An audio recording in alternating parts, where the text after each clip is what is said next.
반갑습니다. 반갑습니다. 기도하겠습니다. 하나님 고맙습니다. 저희들에게 복음 들려주시고 이 복음을 위하여 살고 위하여 죽을 만큼 값어치 있다는 것을 깨닫게 하시고 또한 그 복음 사랑하며 살고 또 구현하며 살도록 복 주셔서 감사합니다. 하나님, 지금 사도행전을 통해서 주님께서 전개에 나아가셨던 그 하나님 나라의 역사를 다시 상고하면서 오늘 그 살아계신 삼위일체 하나님의 그 역사가 오늘 부족한 저희들을 통해서라도 이 지역에서 또 우리가 섬기는 교회 안에서 일어나기를 간절히 소원하는 마음으로 주의 말씀을 듣고자 합니다. 마음을 열어주시고 또 깨닫게 하시고 각성케 하시고 하나님 우리 자신과 또 우리가 섬기는 교회와 이 시대를 보는 새로운 안목을 얻도록 도와주시옵소서. 성령께서 의의 교사가 되셔서 친히 가르쳐 주시기를 간절히 소원하며 우리 구주 예수님의 이름으로 기도하옵나이다. 아멘. 감사합니다. 박대영입니다. 원산한 것이 있다고 이렇게 오셨습니까? 책 3권까지 나왔는데요. 밖에 할인된 가격으로 받으실 수 있도록 그렇게 해놨으니까 오신 분들은 구입하시면 좋겠습니다. 지금 4월 달에 4번째 4권이 나오고요. 이제 선교의 사도행전, 그 다음에 후반기에 한 9월 정도에 마지막 5권 하나님 나라와 사도행전에서 총 5권 완간하려고 생각을 합니다. 그 책을 읽어보시면 오늘 이제 강의 내용이 훨씬 더 자세하게 나와 있고 박영원 목사님이 최근에 제가 추천서 써서 보냈으니까 곧 나올 것 같아요. 박영원 목사님이 전에 선교 한국에서 강의하셨던 그는 이제 선교의 관점에서 주로 사도행전을 쭉 정리하셨는데요. 그 내용 참 좋더라고요. 본문 자체를 이렇게 자세히 강의하지 않으셨어도 되게 중요한 부분들 맥을 짚어서 해주셔서 감사했고요. 또 한기채 목사님께서 최근에 사도행전 책을 내셨어요. 사도행전 공동설교를 염두에 두고 내신 건 아닌데 공교롭게도 좋은 시기에 나왔는데 그것도 그 추천사 쓰느라고 제가 다 읽어봤거든요. 되게 좋아요. 그 한기채 목사님 책은 목회하시는 분들한테는 야 이분이 그래서 참 좋은 목회자라고 그러시는구나 하고 제가 좀 느꼈어요. 그러니까 목회자의 그 따뜻한 마음과 목회 현장에 아주 적실한 적용들 있죠. 그런 것들이 돋보이는 두껍지도 않은데 28장을 다 다루셨어요. 되게 좋은 책이 나왔는데 3일교회에서 2월 중순경에 저희 세 사람이 김지철 목사님이 저기 사회 보시고 북토크를 해요. 아마 그것도 온라인으로 중계가 되지 않을까 생각하는데 그것도 한번 보시면 저보다는 두 분 이렇게 말씀하시는 게 되게 도움이 많이 되실 것 같아요. 그래서 참고하시면 좋겠다 싶습니다. 28장까지니까 빨리 끝내면 마지막에 제가 보너스로 강의하라 준비한 게 있는데 사도행전을 꼼꼼하게 다루면 3번에 못하죠.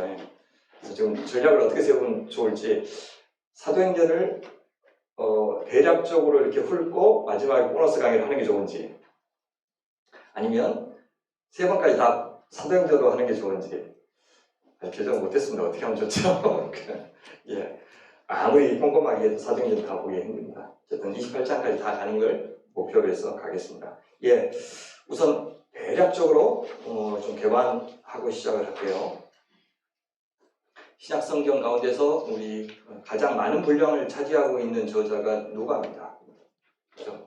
특히 누가가 이제 이방인이라는 걸 생각하면 세상 이방인이 기록한 성경이 신약 성경에 가장 많은 분량을 차지했다는 것이 의외죠. 그렇죠? 누가복음과 사도행전 그렇습니다. 근데 명칭을 사도행전이라고 부르는데 실제 사도행전이라는 명칭은 그렇게 적절하지는 않아요. 사도들의 행적만 나온 것이 아니고 보라신 예수님의 행적이 나와 있고 또 12사도들과 바나바와 바울 이 전체 가운데서 활동이 언급된 사람은 4분입니다. 베드로, 요한, 바울, 바나바. 야고보가 나오긴 하지만 순교했다고 하는 장면에서 좀 잠깐 나오고요. 오히려 사도 이외에 빌립과 스데반의 사역이 굉장히 주목할 만하게 나오고 있습니다. 그리고 예루살렘 공의 이후에는 아예 12사도가 나오지가 않습니다. 그래서 앞에는 베드로, 뒤에는 바울 이렇게 이야기하는 것은 좀 너무 쉽게 보려고 하는 거고 실제는 그렇지 않습니다. 그래서 베드로와 바울이 주인공도 아니고요. 사실은 삼위일체 하나님께서 이제 주인공으로 등장하시는 책이 사도행전입니다. 성령행전이라고 하는 것도 사실 적절한 제목이 아니에요. 성령은 철저하게 등장인물 중 하나로 그렇게 나오고요. 성부의 주도성이 가장 강조됩니다. 제가 이제 LBC에서 공부할 때 옆에 박사학위를 하고 있었던 이제 친구가 대만 친구였는데 그 친구의 박사학위 논문 토픽이 뭐였냐면 사도행전에 나타난 성부의 주도성. 성부 하나님이 주인공이다. 성령행전이 아니고 오히려 성부행전이라고 해야 맞다. 근데 실제 그래요. 성부 하나님의 계획. 그래서 그 계획을 실행하시는 분이, 집행하시는 분이 예수님. 그 예수님의 사역을 지금 실전에 옮기시는 분이 성령님. 그래서 성부 주도성이 굉장히 강조되고요. 성부가 주어로 나타나는 경우가 압도적으로 많습니다. 특히 사도행전은 누가복음을 이렇게 전제로 하고 기록된 책이죠. 그래서 사도행전과 누가복음을 쌍둥이 복음 그렇게 이야기해요. 왜냐하면 누가복음에서 예수님께서 행하셨던 일, 예수님께서 성령에 충만하여 행하셨던 일이 사도행전에서는 성령에 충만한 사도들에 의해서 재현돼요. 심지어 죽은 사람을 살리는 일까지, 병 고치는 거, 기사와 표적 이건 말할 것도 없고, 그러니까 이거 딱 보면은 예수님이 하셨던 일을 다시 한번 복사하는 듯한 그런 게 나오죠. 그건 뭘 가리키냐면 그 성령을 누가 보냈다고 그러니까 하나님이 보냈다고 안 그래요. 그죠? 예수님이 보냈다고 그러죠. 하나님 보호자 우편에 계시는 예수님이 보냈다. 그것이 이제 요엘서 인용하면서 베드로의 첫 설교의 핵심이잖아요. 그래서 성령님의 존재, 활동 자체가 예수님의 부활을 증명해요. 지금. 그러니까 예수님께서 보내신 성령, 이제 그렇게 이제 나옵니다. 그래서 거의 재현돼요. 그래서 사도행전의 배경은 누가복음인데, 누가복음 1장 1절부터 3절까지 쭉 보시면 이것들은 사실 구약을 완성한 책이다라고 하는 것을 이야기하고 시작해요. 그러니까 누가복음의 배경은 구약성경. 여러분 특히 족보 나오죠. 누가복음에 족보 나온 거 보면 저 하늘까지 올라가잖아요. 마태복음의 족보는 위에서부터 아래로 쭉 내려오지만은 하나님까지 올라가죠. 그래서 사실은 누가복음은 훨씬 더 스케일이 큽니다. 우주적인 스케일로 보여져요. 우주적인 측면이 강조된 것은 누가행전뿐이에요. 왜냐하면 특히 홍감복음에서 승천이 강조되는 것은 누가복음뿐이에요. 그죠? 그리고 사도행전에서는 다른 데서는 승천은 거의 강조가 안 되죠. 근데 사도행전에서는 승천의 중요성이 굉장히 강조되는데 승천을 통해서 예수님께서 왕이 되셨다고 그래요. 다른 데서는 부활을 통해서라고 그러죠. 성경은 다 똑같은 거 아니야? 그럼 이제 할 말이 없는데 안 그래요. 저자마다 부활이 예수님을 왕으로 이렇게 왕이 되게 했다라고 주장하는 것도 있지만 누가행전은 안 그래요. 누가복음 제일 끝에 승천으로 끝나죠. 그리고 사도행전 시작할 때 누가복음의 제일 뒷부분을 요약해주고 시작해요.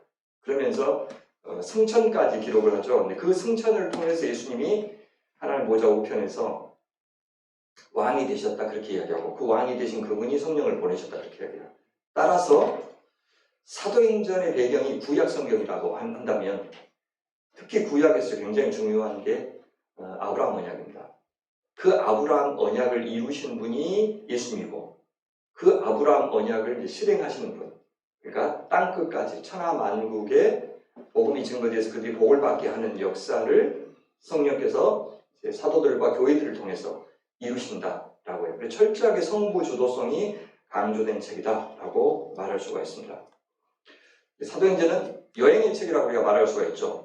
누가복음이 여행의 책이에요. 사실 9장부터 시작해서 19장까지 누가복음의 한 3분의 2 정도에 해당하는 분량, 많게는 4분의 3 정도의 분량이 여행기사예요. 갈릴리에서 예루살렘으로 올라가는 길 위에서 벌어진 일을 언급하고 있는 것이 누가복음이에요. 그렇죠? 그러니까 보통 마태복음이나 마가복음이나 심지어 요한복음도 예루살렘을 되게 부정적으로 언급해요. 예수님을 이렇게 막 핍박하고 나중에 갈릴리에서 사역할 때도 예루살렘에서 온 사람들은 되게 부정적으로 활동을 해요. 그런데 누가복음만은 되게 예루살렘을 긍정적으로 이야기해요. 예루살렘은 항상 중심이에요. 그래서 예루살렘으로 올라가는 이야기가 누가복음이라면 예루살렘에서 땅끝으로 흩어지는 이야기가 사도행전이에요.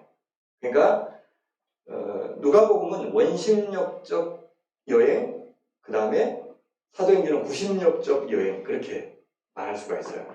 그러니까 모이는 것과 흩어지는 것 사이, 이것이 하나님 나라의 중요한 패턴이에요. 특히 이 모이는 것의 절정이 어떤 사건이냐면 오순절 사건이에요. 오순절 보면 여러 지역 언급들이 나오죠. 굉장히 많은 지역에서 찾아온 사람들이 예루살렘에 와서 성령을 받고 그리스도의 제자가 되는 그런 모습들을 보면서 이사야서 2장이라든지 이사야서 곳곳마다 열방이 시온을 향하여 여행하는, 그죠? 그 순례하는 그것을 성취하는 모습을 보여줘요. 그래서 철저하게 여행의 책이다, 이렇게 보면 됩니다.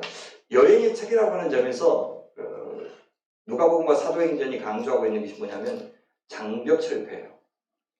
그래서 유독 약한 자들에 대한 관심이 되게 많이 나오고요. 그 다음에 지역의 경계성을 이렇게 벗어나는 것, 특히 변방성에 대한 강조, 이것들이 많아요.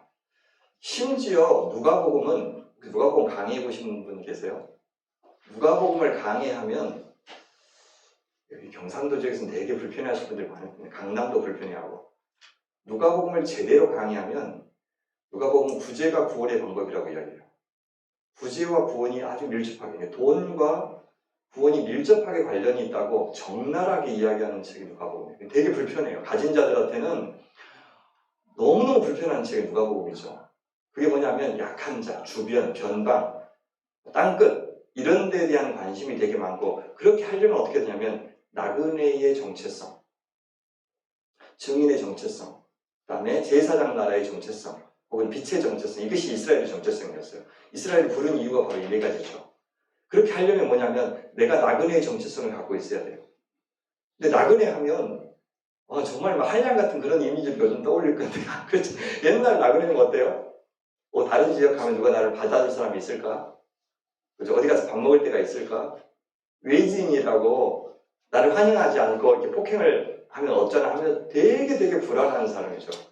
그래서 그 나그네의 심정을 가진 사람만이 나그네를 환대할 수 있어요. 그러니까 이스라엘 백성들한테 특히 레위기서에 보면 너희가 과거에 나그네였던 것을 꼭 기억하라. 그래서 이 땅에 있는 그 나그네들을, 그죠? 우거하는 자, 객들을 환대해야 되는 근거가 너희들이 나그네였기 때문이다. 그 심정을 잊지 마라. 그렇게 이야기하죠. 우리가 증인의 사명을 감당할 수 있는 조건이 바로 그거예요. 내가 변방의 사람이다. 나도 하나님의 은혜로 부름받았지 자격이 있어서 부름받은 게 아니다. 라고 하는 생각을 갖고 주변을 향해서 나아가도록. 그러니까 늘 자기를 극복해야 되죠. 동시에 완전히 복음에 천착해서 성육신적인 소위 그 변화 있죠. 어디 갔든지 성육신적인 정신으로 변화해서 그 상황에 맞게 변주할 수 있는 능력이 있는 사람이 아니면 증인의 사역을 못하는 거예요. 얼마나 사람이 말랑말랑해야 되겠어요? 그죠? 유연성이 있고 말랑말랑하면서도 복음의 절대성을 붙잡는 그런 사람의 상을 요구하는 것이 사도행전이에요. 누가행전이죠. 그게. 그래서 하나님 중심성에 대한 굉장히 강조, 그것이 이제 계획이라고 하는 말, 분례라고 하는 말을 통해서도 강조하죠. 이것이 이제 원래 행정용어예요. 어떤 세상을 다스리고 계획하고 하는 그런 일인데, 이 하나님의 뜻, 하나님의 계획, 그런 식으로 번역이 되어 있는데, 이것들이 이제 실현되는 모습을 통해서 또 하나님의 말씀이라는 말이 되게 자주 나와요. 사도행전에서 11번 나오고 주의 말씀도 10번 나오고, 그래서 하나님은 당신의 말씀을 대리자로 써서 이루셔요. 구약에서 하셨던 말씀이 사도행전에서 문자 그대로 이루어졌다는 언급들이 자주 나와요. 하나님께서는 그 긴 역사 동안 살아계셔서 자기의 대리인인 말씀을 통해서 하나님 나라, 당신의 계획을 이루신다라는 것을 유독 강조하는 책이 누가행전이에요. 그래서요, 교회가 부흥한다고 했을 때 어떤 뜻을 쓰냐면 말씀이 흥왕한다, 그렇게 해요. 하나님이 당신의 능력을 발휘하시는 방법이 하나님의 말씀을 통해서, 그래서 말씀이 의인화되어서 말씀이 사람 속에 들어가가지고 막 이렇게 바꾸는 그런 모습들을 많이 언급되는데, 그것이 이제 하나님의 역사를 대신하는 겁니다. 그리고 아까 이야기했듯이 예수님의 십자가보다는 부활, 그 다음에 승천까지를 강조하는 것이 특징이고요. 승천이 주와 메시아로 그를 만들었다. 그래서 강조. 그 다음에 예수님의 이름에 대한 강조도 많고요. 종으로서 예수님의 모습. 그 다음에 모세와 같은 선지자. 그리고 생명의 주. 주라는 건 어떠죠, 어떠. 그러니까 선구자, 선구자. 네. 믿음의 주여 또 온전케 하시는 이 예수를 바라보자 라고 히브리서에서 얘기했던 그 주라는 것이 로드, 큐리어스라는 단어가 아니라 주라는 건 주. 저기 어서라는 거죠. 별로 아르케고스 아시죠? 아르케고스. 예. 이게 뭐냐면 선구자. 먼저 앞서서 자기가 뒤에 사람들이 가야 될 길을 프론티어로 앞서서 가는 자를 어서, 이름의 주라고 합니다. 예수님은 바로 그런 존재다. 그래서 사도들이 살아야 될 삶의 내용을 예수께서 이미 사셨어요. 그래서 누가복음에서 일어났던 일이 사도행전에서 재현되는 거예요. 그것은 특징이고요. 그리고 나서 성령께서는 하나님의 영이라고 불리고 성령은 예수의 영이라고 불려요. 그 성령이 하는 역할이 사도행전에서 뭐로 나오냐면 창조로 나와요. 창조. 그러니까 성령은 창조의 영인 거죠. 그러니까 선교가 뭐냐면 선교는 새 창조의 작업이에요. 사도행전에서 말하는 선교는 새 창조의 작업이에요. 그냥 복음 전에서 예수 믿게 하는 작업이 아니라 하나님께서 세상을 창조하시고 언약을 통해서 세상을 새롭게 창조하시는데 그 새 언약의 주로 예수님이 오셨고 그 예수께서 하늘에서 주와 그리스도로 다스리실 때 땅에서는 성령께서 그 새 창조의 역사를 이루신다. 그것이 뭐냐? 선교다 그렇게 얘기해요.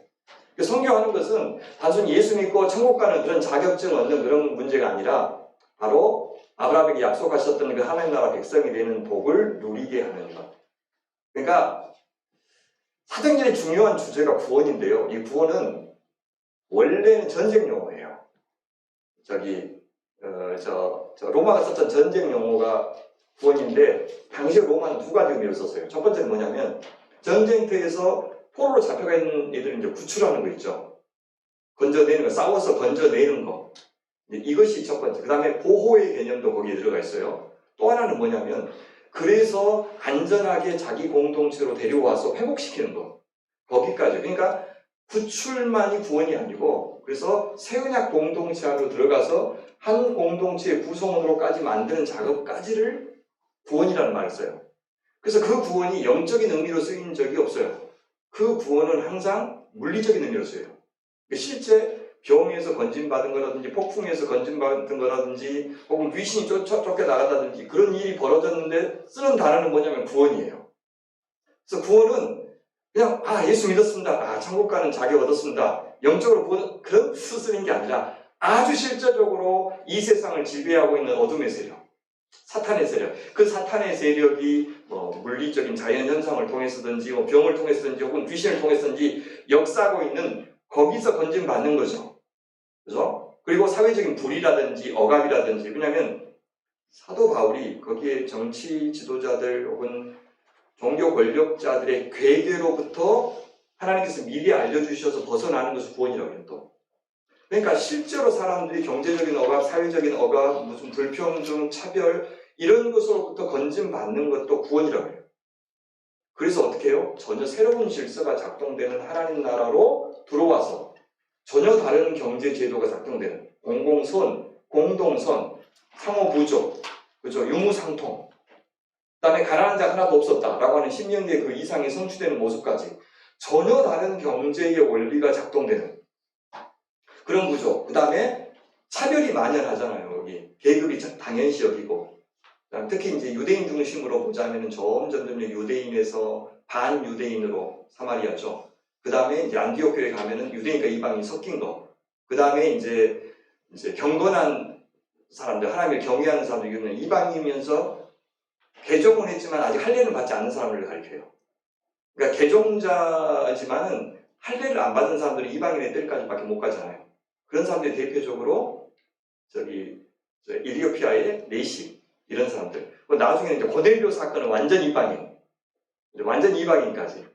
그렇게 점점 단계적으로 경계가 철폐돼서 이 사회적인 이 장벽들이 무너지는 모습들을 보여주거든요. 이것이 구원을 통해서 형성하고 싶은 사도행전의 공동체의 모습이에요. 사도행전은 다 복음 전도해가지고 예수 믿게 하는 거 그게 아니고 전혀 못 봤던, 특히 당대에 비교할 만한 것이 로마 제국이잖아요. 그죠? 로마 제국이 만들어내고 있었던 그런 사회와 완전 대조적인, 대안적인, 혹은 대항적인 그런 공동체의 모습까지 보여주고 있는 것이 특징이에요. 이 역사를 삼위일체 하나님께서 하신다. 그래서 사도행전의 선교의 특징은 모든 육체의 차별 없는 구원. 이게 만인 구원설을 이야기하는 것이 아니고 누구도 차별 없이 우리 그리스도 안에서 성령으로 역사하시는 그 날에 참여할 수 있다는 것을 강조하고 있어요. 우리 개인의 경건의 측면에서 누가복음을 그대로 이어서요, 그 경건의 모습이 물질적인 나눔으로 반드시 나타나야 된다는 것을 강조하고, 특히 개인의 경건에서 기도를 강조해요. 공간복음에서도 보면 같은 병행 구절에서도 예수님께서 기도한다는 말이 유독 나오는 것은 누가복음 뿐이에요. 예를 들어서 예수님께서 세례받는 장면은 공간복음에 다 나오잖아요. 근데 예수님께서 기도하실 때 성령이 내려왔다는 이야기는 누가복음만 나와요. 그러니까 곳곳마다 기도하는 모습이 예수님의 모습이 나오는데, 사도행전에서도요, 이 교회와 사도들이 기도하는 모습이 굉장히 자주 나와요. 그래서 기도에 대한 강조, 그것을 보여주고 있는 겁니다. 사도행전을 이제 어떻게 문단 구분을 하는 것이 좋은가? 아까 제가 전반부는 베드로 중심, 후반부는 바울 중심 이것이 이제 너무 성실하지 않는 분석이라고 했던 이유가 거기 있어요. 굉장히 촘촘한 구조로 되어 있는데 그런 것들을 다 눈여겨보지 않고 너무 쉽게 설명하려고 하는 시도죠. 여러분, 개관 여러분 그 강의 안 드린 거 보면 핵심 요약 구절이 나오죠. 이 요약 구절들이 사실은 굉장히 중요한 클루입니다. 실마리들이에요. 전체 구조를 나눌 수 있는. 그러니까 이런 것들로 앞에 사역을 일단락 해주는 겁니다. 예를 들어서 사도행전 6장 7절은 예루살렘 사역을 일단락 해주어요. 그 다음에 9장 31절은 유대와 사마리아 사역. 그 다음에 12장 24절은 이제는 유대 해변 지역 사역을 마무리해주고, 그 다음 16장 5절은 이제 소아시아 사역을 마무리해주고, 그 다음에 어디로 떠나냐면 유럽으로 떠나기 직전이죠.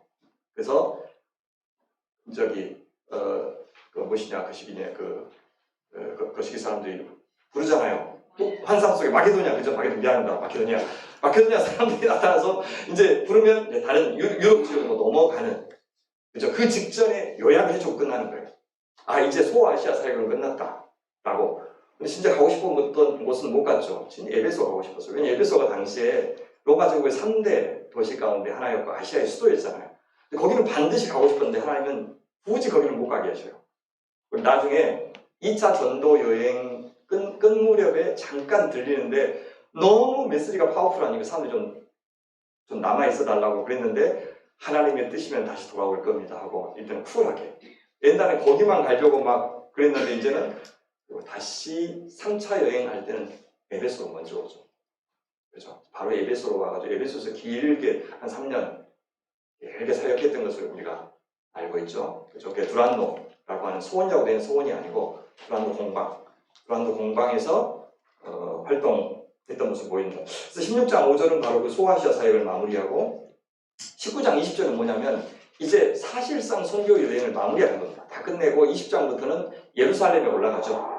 그죠? 예루살렘에 올라가는데 죽을지도 모르겠다라고 몇 번 이렇게 이야기를 하죠. 자기가 그래서 고린도에 머물렀을 때 한 석 달 머물렀을 때 로마서를 쓴 겁니다. 자기가 살면 예루살렘 갔다가 로마로 가려고 했는데 못 갈 수도 있으니까 내가 너희들한테 가면 전하고 싶었던 복음이 이것이다 라고 미리 보내주는 것이 로마서죠. 그게 3차 전도 여행 마지막에, 그래서 그 편지를 베베를 통해서, 베베 여집사를 통해서 로마로 보내고 자기는 예루살렘으로 가죠. 그래서 그때 바로 가려고 했다가 나중에 보겠지만 사람들이, 유대인들이 배를 타면 배에서 살해하려고 한다고 하는 그 말을 듣고 걸어서 다시 빌립보까지 쭉 가서 거기서 이제 배를 타고 가는 장면이 나옵니다. 그렇게 해서 예루살렘 올라갔는데 이제 재판에 소용돌이에 휩쓸려가지고 가이사랴에서 재판받죠. 그냥 가이사랴가 총독 관저가 있으니까. 근데 지지부진 사람들이 눈치를 보다가 2년 동안 재판이 벌어지지 않죠. 그리고 총독이 바뀌니까 바로 가이사한테 상소해서 가서 마지막에 27장, 26장, 27장은 이제 배에서 엄청난 일이 벌어지는 일, 그 다음 28장은 로마 가서 드디어 도착해서 거기서 이제 복음 전하는 모습, 그렇게 나옵니다. 그렇다면 정말 중요한 구절이 어떤 구절이냐? 우리가 잘 아는 1장 8절입니다. 저는 그렇게 봅니다. 1장 8절. 1장 8절을 보시면 어떻게 돼 있어요? 오직 성령이 너희에게 임하시면 너희가 권능을 받고 예루살렘과 온 유대와 사마리아와 땅끝까지 이르러 내 증인이 되리라. 자, 지명이 몇 개 나옵니까? 제 얼굴 보시지 말고 몇 개 나옵니까? 4개 나오죠. 근데 전치사는 3개 나와요. 예루살렘과 한 번, 그다음 온 유대와 사마리아에 한 번, 그다음 땅끝 한 번. 근데 나와야 되는데 안 나온 것이 어디입니까? 갈릴리가 안 나왔네요. 갈릴리는 당연히 전제된 거예요. 온 유대 안에 갈릴리가 전제된 거예요. 근데 중요한 것은 온 유대와 사마리아가 나온 이유가 에스겔서 37장을 염두에 두기 때문에. 두 막대기 환상 알죠? 그렇죠? 북이스라엘과 남유다 두 막대기 하나로 합쳐지는 장면 나오죠? 그 전에 무슨 얘기가 나옵니까? 전반부에 30장 전반부에 마른 뼈 골짜기, 그렇죠? 거기에 생기가 들어가서 살아나는 이야기하죠. 성령이 들어가잖아요. 성령이 들어갔을 때 남과 북의 두 나라가 하나가 되죠. 근데 그 왕이 누구라고 그래요? 다윗이라고 그러잖아요. 다윗은 죽었는데요. 다윗의 후손 메시아의 등장을 예고하는 거죠. 그 사건이 어떤 사건이라고 36장 끝에 이야기합니까? 새언약 사건이라고 이야기하잖아요. 성령께서 들어가서 너희 마음을 바꾸겠다고 그러죠. 그렇죠? 새언약 사건이 뭐냐? 새 창조 사건이라는 걸 보여준 거예요. 예수님께서 오셔서 아브라함과 맺으셨던 그 언약, 그 이후의 언약들은 다 변주예요. 아브라함 언약이 변주죠. 시내산 언약, 그 다음에 모압 언약, 다윗 언약은 아브라함 언약의 각 시대 상황이 변했으니까 변주한 거예요. 그것을 다 옛 언약이라고 부르죠. 그걸 두 글자로 하면 구약이라고 부르죠. 그래서 그 구약을 예수님께서 이제 신약, 새 언약으로 성취하셨죠. 그 성취한 사건이 뭐냐? 그게 새 창조 사건이다. 뭘 통해서? 성령을 통해서 새 창조한 사건이다. 그래서 뭘 만드는데? 하나님 나라를 만드는 사건이다. 그 나라의 왕은 예수 그리스도다. 다윗의 후손이다. 라고 말해주는 것이 에스겔서 37장이에요. 근데 그것은 새로운 성전이 이루어지는 사건도 마찬가지죠. 스가랴서 4장 이렇잖아요. 사람의 능으로 힘에 한 게 아니라 오직 영으로 이루어진다 했던 그 하나님의 나라가 이루어지는 모습을 37장에서 말하는 거죠. 그래서 오순절 성령 강림 사건은 사실은 바벨탑 사건, 혹은 바벨성 사건의 역전이라면 더 나아가서 오순절 성령 강림 사건은 바로 에스겔서 37장 사건의 성취다. 그렇게 보실 수가 있는 겁니다. 그래서 이 새 지명을 따라서 이제 계속 복음이 확장되는데 이 새 지명이 시작될 때 항상 성령이 내려요. 그러니까 예루살렘이 시작할 때 예루살렘 성령이 내리죠. 사마리아는요. 빌립이 전도했는데 사람들이 예수 믿죠. 사람들이 진짜 예수 믿은지 안 믿는지 어떻게 알아요? 그러니까 누구를 예루살렘의 허락을 받아야 되죠. 예루살렘이 그 사실을 보고하니까 사도들 대표인 베드로와 요한이 내려와요. 성령 내리기를 구하니까 성령이 내리죠. 그러니까 앞서 있었던 그 회개 사건이 하나님이 하신 사건이라는 것을 성령께서 직접 컨펌을 해주시죠. 근데 빌립도 기도할 수 있었을 거 아니에요. 그죠? 빌립도 기도할 수 있는데 왜 굳이 사도들을 부르죠? 이 성령이 내리는 사건. 특히 사마리아에 내리는 사건은 사마리아는 반이방인이라고 생각했기 때문에 귀신의 역사인지 성령의 역사인지를 확인할 수가 없어요. 그래서 권위를 갖고 있는 사도들 요청을 한 겁니다. 그래서 사도들이 기도했을 때 내리자. 비로소 이 사마리아도 하나님의 백성 된 것을 인정한 거죠. 그리고요, 마지막 이방으로 나가기 전에 또 성령 내리는 사건이 있습니다. 누구죠? 우리가 아는 고넬료. 그죠? 완전 찐 이방인인. 그러니까 안디옥 사건도 안 쳐요. 안디옥 사건보다 먼저 고넬료에게 내린 사건, 그때 굉장히 중요한 조사가 이방인에게 도라고 하는 도.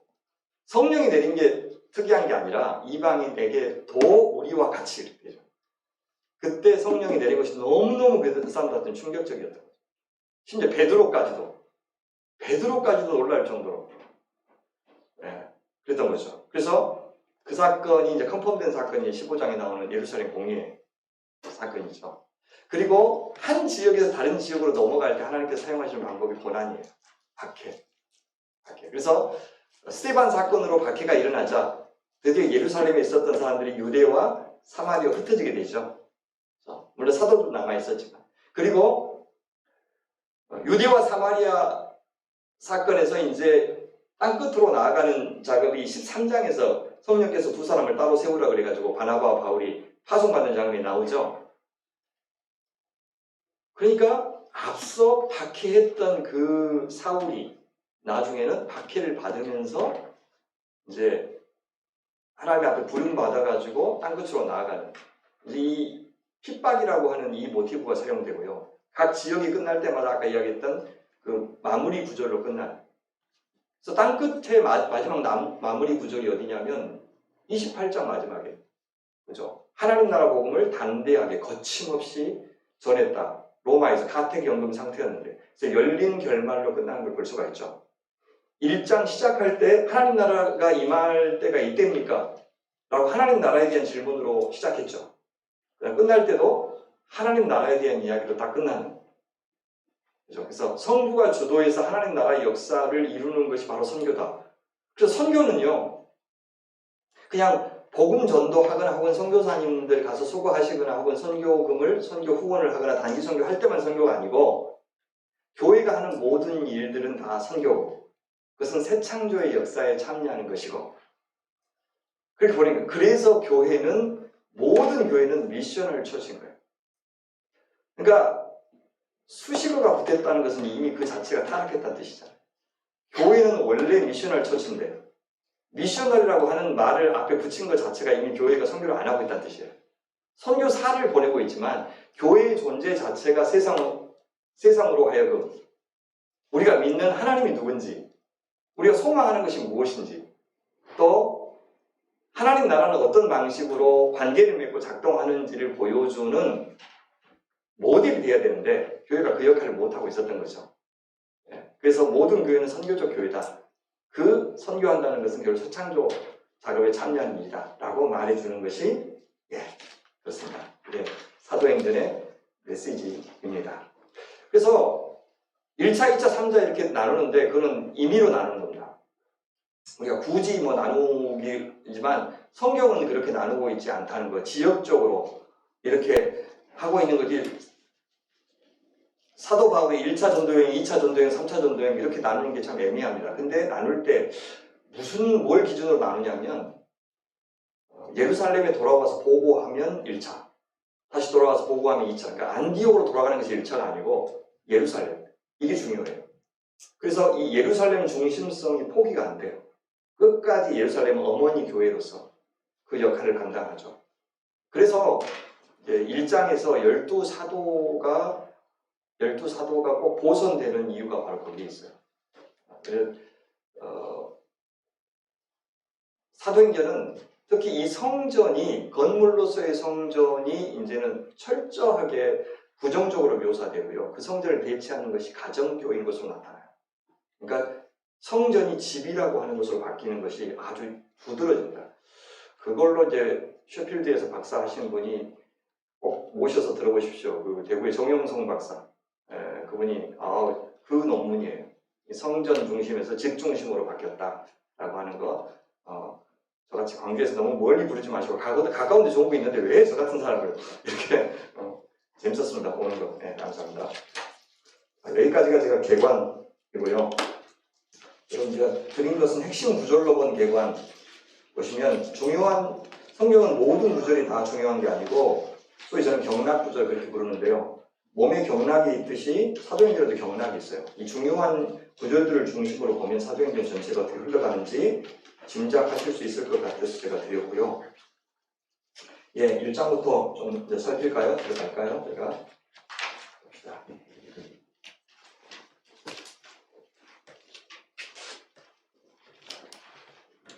말 겁나 빠르죠? 괜찮아요? 오후에 지금 이 1시부터 하는 것은 정말 이건 제가 오후 예배 없앴습니다. 오후 예배는 은혜 받는 게 아니라 내가 성도를 잠 안 자게 만드는 게 목적이 돼서 못 얻었다고 나 이제 오후 예배 없앴습니다. 그래서 제가 다 속으로 하고 속으로 모이면 지만하니까 좋을 수가 없잖아요. 그죠? 그래서 잘 모이고 있습니다. 그래서 오후 예배 안 하니까 얼마나 좋은지죠. 그래서 이 오후 시간은 목사님부터 엄청 잠못 시간인데 지금 주무셔도 괜찮다는 말씀드리는 거죠. 봅시다. 자, 1절부터 보시면 1장은 한 단락으로 전체 좀 묶는 게 필요하고요. 1장 1절부터 2절까지는 앞에 이제 누가복음이 어떻게 끝났는지를 한번 이야기하는 겁니다. 그러니까 이게 무슨 특별한 엄청난 의미가 있어서 끊는 게 아니고 두루마리로 기록했기 때문에 너무 두꺼워요. 그래서 말 수가 없어요. 그래서 편의상 승천까지 두루마리 한번 이렇게 말고 그 다음에 이제 다시 한번 자 방금 전에 뭘로 끝났습니다. 라고 1절, 2절에서 요약을 해주고 다시 시작하는 거예요. 그죠? 복음서를 기록하려고 앞에 끄는 게 아니고 너무너무 무겁고 크니까 하나를 끊었다. 제 말을 믿으셔야 됩니다. 그래서 예, 그렇게 됐습니다. 그래서 데오빌로에게 보냈다. 데오빌로 이 한 사람한테는 보내지 않았을 것이지만 대표, 그러니까 회심한 이방인 이렇게 보면 되겠죠. 특히 데오빌로를 1장에서는 누가복음에서는 각하라고 이야기하죠. 각하는 고위직을 가리키기도 하지만 이 각하는 우리말로 각하라고 하니까 대통령 각하가 떠올라서 엄청 대단한 존경의 표시로 각하라는 말을 쓰기 때문에 반드시 고위직이다. 이렇게 볼 필요는 없고요. 아마도 학자들은 이 사람이 후견인일 것이다. 그러니까 이 돈이 많이 들잖아요. 쓰려면. 그래서 이 돈을 낸 후견인일 가능성이 많다. 보통 헌정하거든요. 저도 책을 쓸 때마다 이번에 이제 환대 사도행전은 우리 정민영 전무사님한테 헌정했거든요. 그래서 누구한테 헌정하는 헌정 대상자가 아닌가. 1차 그 사람의 독자로 이분을 염두에 두고 쓴 게 아니라 이분한테 이 책을 헌정했다고 보는 것이 좋을 것 같습니다. 그래서 앞에서는 내가 어디까지 썼어요? 예수께서 행하시며 가르치시기를 시작하신 부터 공생의 시작부터 자 사도들에게 성령으로 명하시고 승천하신 날까지의 일을 기록하였노라. 마지막에 성령을 통해 사도들에게 당부하고 승천하신 그 내용까지 기록하고 끝냈다라고 이야기하죠. 그러면서 잘 보시면 이제 3절 보시면 그 고난 받으신 후에 또한 그들에게 확실히 많은 증거로 친히 살아계심을 나타내사 그렇게 부활하신 다음에 어떻게 하셨냐? 40일 동안 그들에게 보이시며 하나님 나라의 일을 말씀하시니라 하면서 하나님 나라라고 하는 걸로 시작하죠. 그러니까 뭐냐면 공생의 기간 내내 예수님께서 가르치시고 보여주시고자 했던 것이 뭐냐면 하나님 나라. 여러분 구약에는 하나님 나라라는 말이 한 번도 안 나온 거 알고 계시죠? 한 번도 안 나온다. 다만 하나님의 통치라는 개념이 많이 나와요. 그래서 이 하나님의 통치가 땅의 개념으로 나오는 경우는 한 번도 없어요. 그러니까 유대인들에게는 하나님 나라는 전제되어 있는 거예요. 근데 그것이 어떤 땅이다 라고 하는 개념으로 이해된 적은 없고 전부 다 통치의 개념으로만 이해된 거예요. 그래서 그 통치가 항상 있었어요. 그 통치가 죽어서 어떤 장소로 옮겨가는 것이 천국이다라고 하는 것은 유대인들 생각에는 아예 없어요. 제로. 심지어 구약의 부활 사상 있죠. 부활 사상이라고 하는 것을 찾아볼 수 있을까? 김문주 교수 같은 경우는 거의 찾아볼 수 없다라고까지 이야기할 정도로 노골적으로 죽은 다음에 우리가 부활한다, 저 다른 세계가 있다라고 하는 것은 안 나와요, 구약에. 그럼 그게 언제부터 시작되었지? 라고 하는 것이 중요한 학문적인 이슈가 될 만큼 거의 안 나와요. 무슨 말이냐면 대부분의 소위 하나님 나라 개념을 갖고 있었는데 그게 뭐라고요? 이 땅에 임한 이 땅에서 하나님께서 누구를 통해서요? 대리 통치자들을 통해서 통치하는 거죠. 아담부터 시작해가지고 아브라함, 모세, 여호수아, 그 다음에 삼중직, 왕, 제사장, 선지자 그들에게는 하나님께서 특별히 기름을 부어서 당신의 대리 통치자로 임명하시죠. 그들을 통해서 하나님께서 당신 나라를 지금 이 땅에서 일구신다는 것이 유대인들의 생각이었지 이 땅에는 하나님 나라가 없고 우린 기다리고 죽은 다음에 천국으로 간다. 이런 개념은 아예 없다고 유대인들 개념에는. 그렇죠? 그래서 그들은 지금도 여전히 하나님께서 다스리고 계신다고 믿었어요. 예수님 시대에는. 다만 눈에 보이는 대리 통치자가 없다고 생각했어요. 왜? 지금 대리 통치자는 다 하수인들이니까 로마에. 헤롯 왕도 그렇고 지금 타락한 성전. 그래서 지금은 하나님께서 다스리시는데 왕이 없다. 대리 통치자가 없다. 그럼 메시아가 오시면 그 삼중직을 이행할 것이다 생각했어요. 그럼 어떻게 했어? 당연히 저 로마 몰아내야 되겠죠. 그래서 모세와 같은 어떤 사람은 다윗과 같은 그런 메시아를 기다렸겠죠. 그러니까 6월절이 얼마나 파워풀했겠어요. 그러니까 그때는 긴장해서 가이사랴에 머물고 있었던 총독이 예루살렘 가서 치안을 담당할 정도로 그들은 기다렸어요. 네. 그렇게 기다리고 또 성전을 정화할 것이라고 기대했어요. 그래서 제사장의 역할을 다시 다 지금 그때 당시에 이미 대제사장은 로마가 임명했습니다.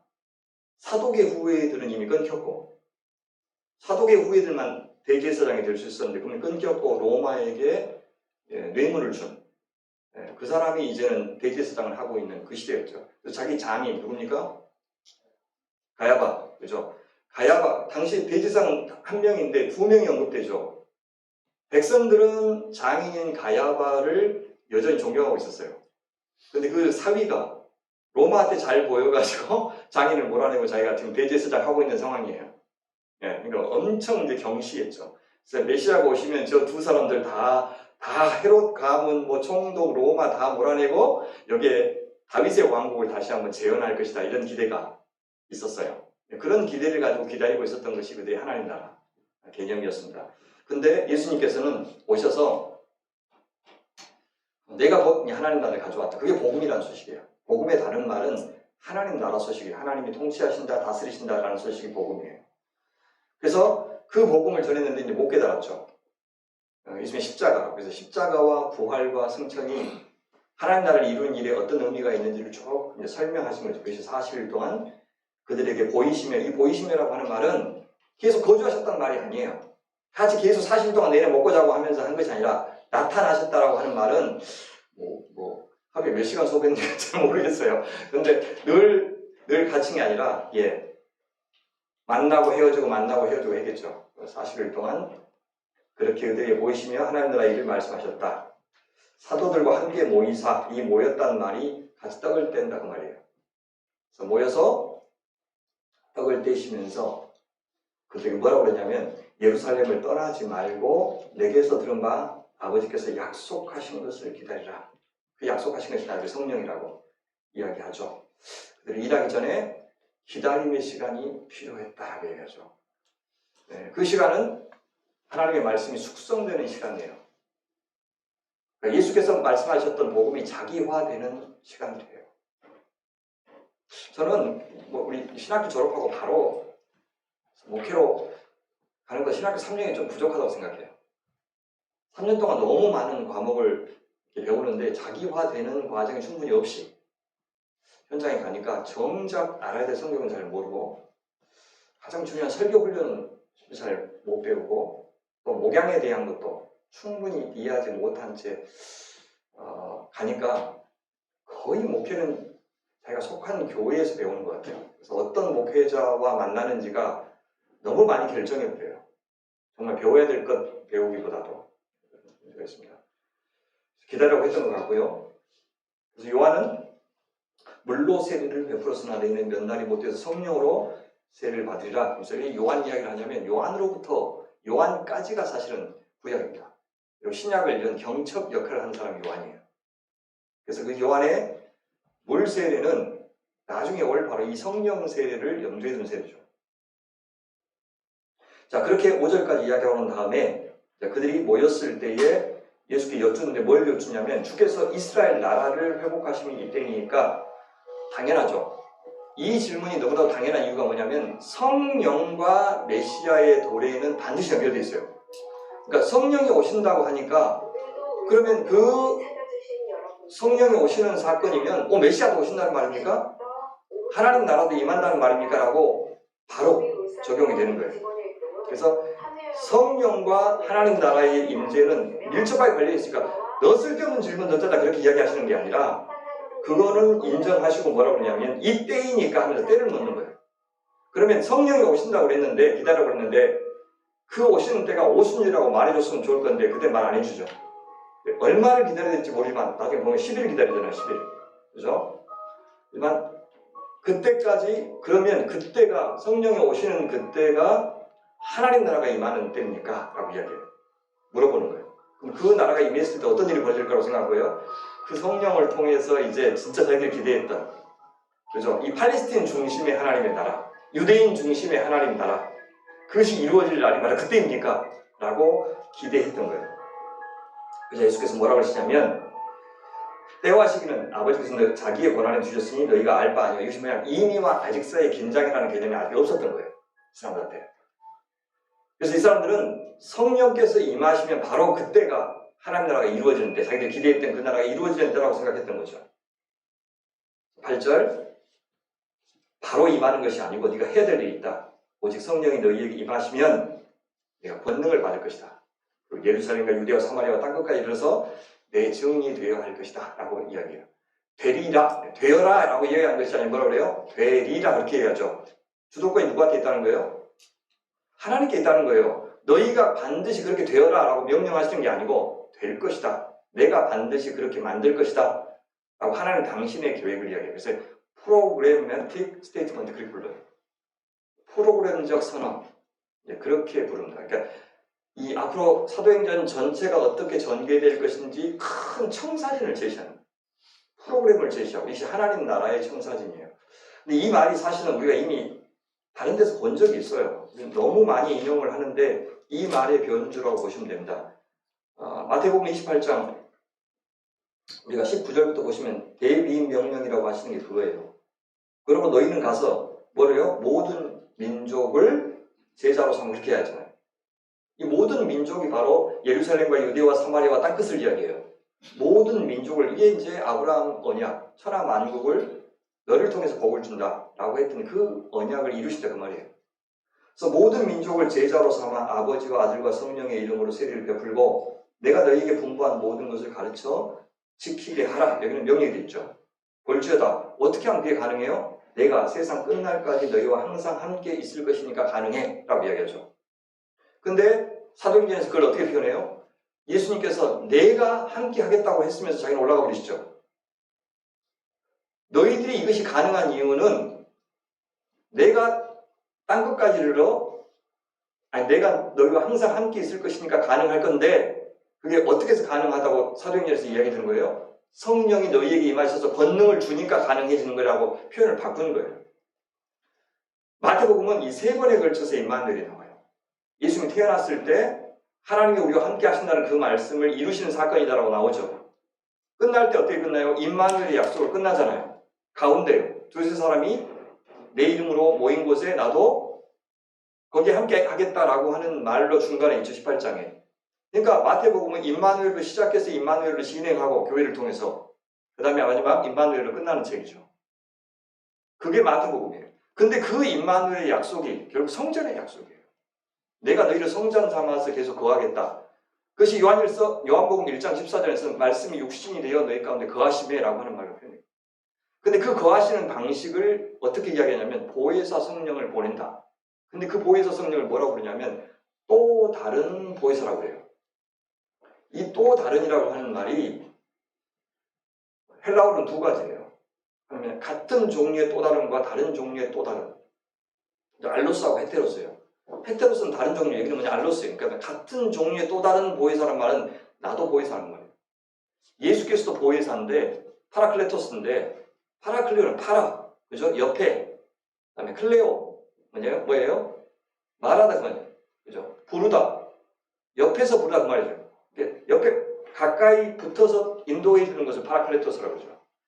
예수님께서 살아생전에 파라클레토스로서 제자들과 함께 하시면서 그들을 인도하셨죠. 위로하셨죠. 그들을 변호하셨죠. 에듀케이션이란 말이에요. 그게 법정에서는 파라클레토스가 변호인이라는 뜻이에요.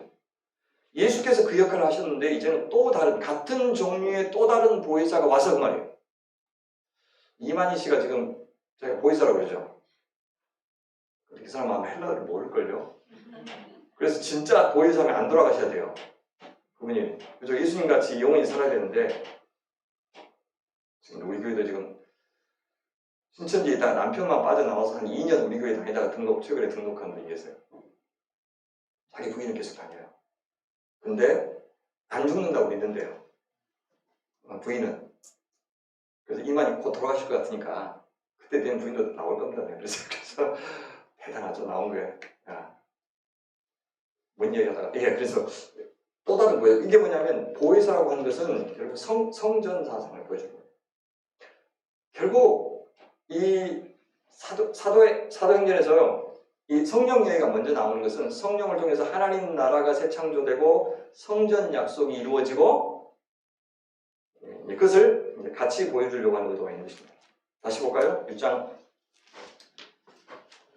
9절 보시면 8절에 그렇게 말씀하시고 나서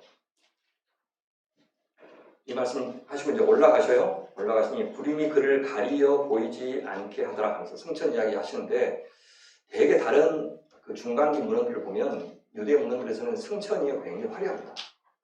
이렇게 엘리야의 성천 같은 거 있죠. 엘리야 성천에서 보면 에녹의 성천이라든지 보면 되게 화려하게 되어 있는데 이건 구름이 가렸다라고 되게 밋밋하게 이야기해요.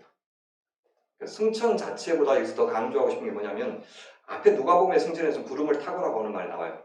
타고라고 하는 말이 동사가 아닙니다. 데살로니가에서도 나올 때도 타고라고 하는 것은 동사가 아니에요. 다 메타, 그러니까 위드예요. 구름과 함께라는 말이에요. 왜냐하면 구름이라고 하는 것 자체가 신현 현상을 나타내는 거죠. 불, 구름, 그다음에 바람.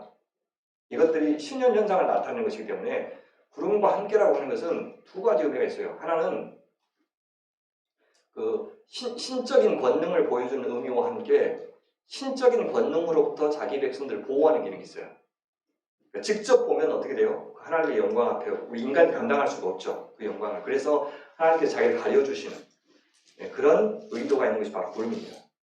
구름으로 가려 보이지 않으시는데 올라가실 때 제자들이 하늘을 쳐다보고 있으니까 천사가 뭐라고 그러냐면 갈릴리 사람들아 어찌하여 서서 하늘을 쳐다보느냐 너희 가운데서 하늘로 올려주신 이 예수는 하늘로 가시는 본 그대로 오시리라라고 해요.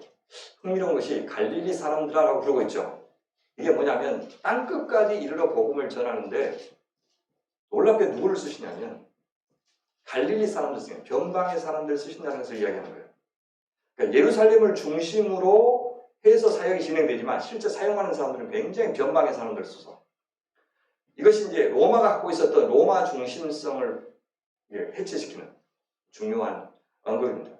우리 시대에도 굉장히 준비된 사람, 그다음에 재력이 있는 사람, 사회에서 힘이 있는 사람이 하나님 나라를 확장시킬 것처럼 훨씬 더 요긴하게 쓰실 것처럼 그렇게 착각하면 안 된다라는 것을 보여주고요.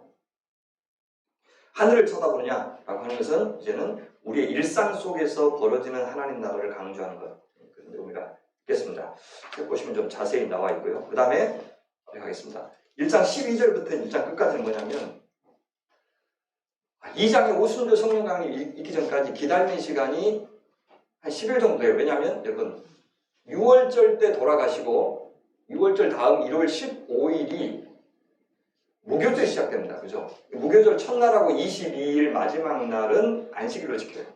대성회로 모이죠. 큰 성회로 안식일을 지킵니다. 근데 1월 16일이 무슨 날입니까? 레위기 혹시 좀 정통하신 분들. 1월 16일. 무교절 둘째 날을 뭐라고 그래요? 그를 초실절이라고 불러요. 초실절. 그죠? 그 초실절은 뭐냐면 그 열매 실자죠. 보리 추수. 보리 재배하는 사람들 별로 없어요. 그 보리 나는 땅이 아니에요. 그래서 보리 재배는 별로 안 해요. 일부 사람들이 보리를 재배하죠. 근데 보리의 첫 추수를 하나님 앞에 드리는 날이 그 초실절이에요. 그날로부터 카운트를 해요. 오순절 카운트할 때 6월절부터 카운트하는 게 아니고 무교절 첫날부터 카운트하는 게 아니고 16일부터 카운트해요. 이게 초실절부터 카운트해서 오순절 날이 무슨 날이냐면 그 보리 추수가 끝나는 날이에요. 그래서 그 보리 추수를 하나님 앞에 바치는 날이 바로 오순절이에요. 그리고 동시에 뭐냐면 또 첫 열매를 드리는데 그 첫 열매가 뭐냐면 밀의 첫 열매를 드리는 거예요. 밀에. 근데 우리는 보세요. 그날 맥주 감사절로 지켜요. 보통 오순절 때. 그래서 그때 아마 밀이라고 생각하시는 분은 없을 거예요. 다 보리라고 생각하실 건데 맞기도 하고 틀리기도 하고 그래요. 잘 모르면. 어쨌든 그 오순절 날이 그날이고 이스라엘 백성들은 그날 모세가 율법 받은 날로 알고 있죠. 그래서 그날을 오순절로 지키고 오순이라고 하는 것은 다섯오째 열순절 해가지고 그 초실절로부터 50일째 되는 날이라고 생각해서 지켜요. 그 날이 되기까지의 그 기간 동안 그들은 뭐 했냐면 다락방에서 누구의 다락방인지 마가의 다락방이라고 추측을 하죠. 이 마가가 누굽니까? 그 바나바와 함께 바나바의 사촌이기도 하고요. 바나바와 함께 바울과 함께 1차 전도여행을 떠났던 그 마가복음의 저자 마가, 중간에 떠나버렸던 그 마가를 가리킬 것이다. 대단히 부자였죠. 나중에 이제 사도들이 갇혀 있다가 성령께서 몰래 빠져나와서 모여 있었던 그 다락방으로 갔다고 이야기 나오죠. 그것도 아마 마가의 다락방일 가능성이 있다, 그렇게 이야기합니다. 어쨌든 그 마가의 다락방에 있는데 한 120명이 거기에 모여 있었어요. 그 중에서 14절 보십시오. 뭐 했느냐? 마음을 같이 하여 오로지 기도에 힘썼다. 기도를 강조해요. 기다리는 시간은 기도의 시간이죠. 자, 다락방이라고 하는 것이 어떤 곳입니까? 땅도 아니고 하늘도 아닌 곳이에요. 공간적으로. 그렇죠. 땅도 아니고 하늘도 아니고. 그 말은 뭐냐면 하늘이기도 하고 땅이기도 하고 한 공간이 바로 다락방의 공간이에요. 지금 이 시간이 어떤 시간이냐면 예수님을 만났지만 아직 본격적인 사역이 시작되기 전에 중간기죠. 그 기간을 뭘로 채우느냐? 우리 기도로 채우는 거예요. 사역에 있어서 뭐가 시작된 것도 아니고 아닌 것도 아니고 완전히 하늘에 속한 것도 아니고 땅에 속한 것도 아니고 이런 시간들이 굉장히 많은데 이런 시간들은 우리가 사실은 우리가 통제할 수 없는 상황을 보여주는 거죠. 그때가 바로 기도를 통해서 하나님의 개입과 역사를 기다리는 거죠. 그건 결코 지체나 정체가 될 수가 없어요. 왜? 하나님의 때가 이루어져야 이루어지는 일이니까. 사실 기다림이라고 하는 것은 가장 적극적인 순종이죠. 뭘 하는 게 아니라 뭘 하면 그 시간을 당길 수 있다 그러면 좋겠지만 그 시간까지 내가 견디고 아무것도 하지 않고 하나님의 때까지 우리 자신을 만들어가는 그 과정이 가장 적극적인 순종. 그때 이 사람은 두 가지를, 하나는 기도, 하나는 말씀 묵상이에요. 기도를 통해서 마음을 모은 다음에 그들은 말씀을 묵상하면서 뭘 깨닫냐면 이 가룟 유다의 자리를 보존해야 되겠다는 생각이 하는 거죠. 그래서 자기들은 하나님의 말씀을 쭉 인용하면서 보선의 필요성에 대해서 깨칩니다. 딱 보면요, 이게 신약학자들의 큰 고민이 뭐냐면 신약의 구약 사용 문제가 큰 문제입니다.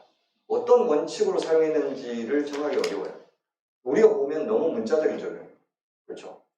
근데 이 사람들은 도대체 무슨 근거로 이것이 사도보선을 언급한다고 했을까? 실제 시편으로 찾아가면 사도보선과 상관이 없는 구절이에요. 근데 이 기간 동안에 자기들은 묵상해서 바로 이 말씀이 자기들에게 적용되어야 된다고 판단했던 것 같아요.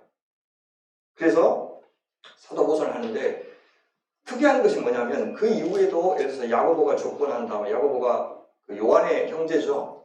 그리고 늘 영광의 좌우편을 달라고 했던 바로 그 형제. 예수님께 중요한 순간마다 데리고 다니셨던 그 귀한 최측근 이너서클이죠. 그 사람이 야고보예요. 근데 아이러니하게도 그렇게 잘 준비된 사람이 맨 먼저 순교를 해요. 12명 가운데 제일 늦게까지 산 사람이 누굴까요? 아이러니하게도 지 형제 요한이에요. 그래서 요한계시록까지 마지막까지 쓰고 돌아가셔요. 내가 마시는 잔을 마실 수 있으면 내가 받는 세례를 받을 수 있느냐?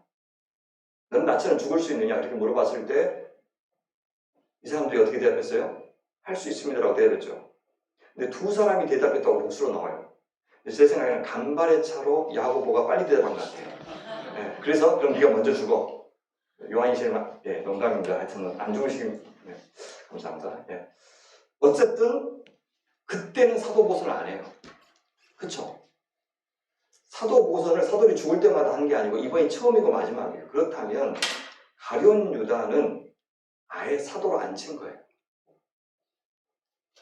그리고 본격적으로 하나님 나라가 시작될 때, 하나님 나라의 중요한 국면이 시작되기 전에 새 이스라엘의 대표로서의 면모를 갖출 필요가 있었던 거죠. 왜? 나중에 보면 교회가 선지자와 사도의 터 위에 세워졌다는 말을 계속 하거든요. 그렇죠? 선지자는 구약이잖아요. 이 사도의 터 위에 세워졌다는 것은 그래서 그 의미를 알았던 것 같아요. 그래서 12제자를 새 이스라엘의 대표인 그죠? 이 12제자, 12지파를 대표하는 이 12제자를 다 마련해 놓고 하나님께서 일하실 때를 기다리지 않았는가 생각이 들어요. 보면 두 사람이 언급이 돼요. 하나는 바사바라 하고 유수도라고 하는 요셉이라는 사람이 나오고 다른 하나는 마띠아. 둘 중에 요셉을 유난히 길게 소개하죠. 뭘 보여줄까요? 아마 사람들이 생각하기에 둘 중에 유력한 사람은 요셉이었던 것 같아요. 그래서 길게 언급했지만 누굴 뽑아요? 제비를 뽑아서 마띠아를 뽑죠. 그러니까 하나님의 관심사하고 사람들의 관심사가 달랐다는 것을 보여주는 것이 아니었나 하는 생각이 들어요. 그런데 기도하여 이르되 무슨 사람의 마음을 아시는 주여, 두 사람 중에 누가 주님께 택하신 바 되어 봉사와 및 사도의 직무를 대신할 자인지를 보이시옵소서. 이 봉사와 및 사도의 직무 이렇게 나눠지죠. 근데 이것이 처음에 같이 했던 것이 사도들이었는데 이것이 분화되는 것이 6장입니다. 나중에 7명의 사람을 세워서 봉사의 일을 따로 나누는 것을 나중에 보게 됩니다. 그래서 엘프가 마띠아를 얻었다라고 이야기합니다. 2장 보시면 이제 본격적으로 예루살렘에 성령이 임하는 사건이 벌어지는데요. 그들이 다락방에 모여 있었는데 호련히 하늘로부터 급하고 강한 바람, 바람이 첫 번째가 있고 소리가 있죠. 그것이 그들이 온 집에 가득했다. 가득했다는 이 단어가 4절에 충만하다라고 하는 것이 나오죠. 소리도 충만했고 그 다음에 마치 불의 혀처럼 갈라지는 것들이 그들에게 보여 각 사람, 성령께서 각각 공동체에 임하기도 했지만 각각 임했다라고 합니다. 그러니까 이 성령이 모든 사람에게 임했는데 각각 임했다는 것은 이 각각에게 어울린 방식으로 수준에 맞게 임했다라고 하는 것을 강조해요. 하나씩 임했다. 의도적으로 강조해요. 각 사람에게 하나씩 임했다. 그리고 그들이 다 포괄성과 개별성 이 두 가지를 강조합니다. 다 성령의 충만함을 받았다. 120사람이 다. 그래서 이제 뭐냐? 이슈가 뭐냐면 학자들의 이슈가 이 오순절 성령 강림으로 임하셨던 방언이 말하는 은사냐 듣는 은사냐. 그러니까 이 사람들이 복음을 전할 때 그냥 자기 말로 했는데 듣는 사람들이 각각 자기 나라 방언으로 들은 것이냐, 아니면 말하는 사람이 각각 다른 나라 말로 한 것이냐. 이거 어떻게 생각하세요? 어떻게 알고 계세요 혹시? 뭐 우리보다 훨씬 더 훌륭하신 학자들도 막 디베이트를 하고 있으니까 아주 클리어하진 않는데 4절 보시면 성령이 말하게 하심을 따라 다른 언어들로 말하기 시작하니라 라고 이야기하는 것을 보니까 저는 말하는 거예요. 그죠? 아마 말하는 다양한 말들로 해서 자기 지금 이 사람들은 모국어가 자기 토속어입니다.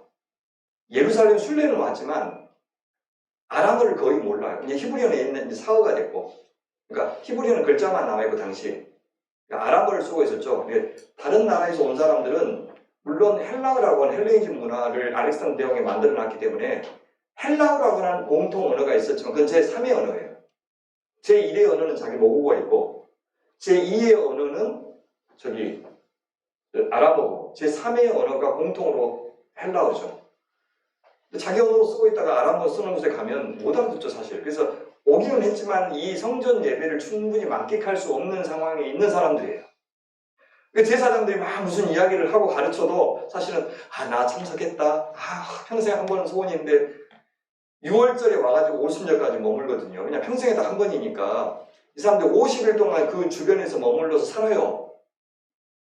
멀리서 왔다가 갔다가 다시 온 게 아니라 와서 지내는데 와서 예배 가봐야 그냥 무슨 가르침을 받는 게 아니라 멍청하게 있다가 이렇게 소외된 자로 그렇게 있다가 복음을 들으니까 또 자기 모국어로 들으니까 얼마나 개운했겠어요.